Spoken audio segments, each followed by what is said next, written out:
Di naabot kan DepEd Bicol ang target na 1.7 million enrollees para sa school year 2024 to 2025. Kasabay kan pagpupuon kan karalasehan, nasa 75% pa sa nakaya kan nasambitan ng target ang nairehistro kan ahensya. Huli kaini nagpaluwas ni Memorandum Order ang DILG Bicol sa gabus na LGU sa rehiyon. Natabangan ang DepEd na maabot ang nasambitan ng numero kan mga enrollees. Kabali digdi ang pagkondusir nin mga road clearing measures, paghali kan mga hazard sa tinampo, pasiring sa eskwelahan, pag-aktibar sa school board tanganing magtaong asistensya sa mga tios na estudyante asin iba pang mga programa.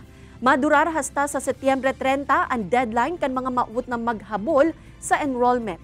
Kaya ang pakiulay kan DepEd sa mga magurang, ipa-enroll na ang sa indang mga kaakian para makapadagos kan sa indang pag-aadal.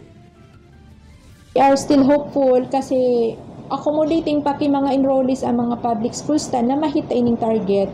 Aside from that, may mga private schools na di pa man talaga nakaka-report kasi ang enrollment. So kung nakita natin na talagang kailangan itong assistance sa mga poorest of the poor para maka-enroll at makapagpatuloy doon sa pag-aaral, ay dapat punduhan nila yan.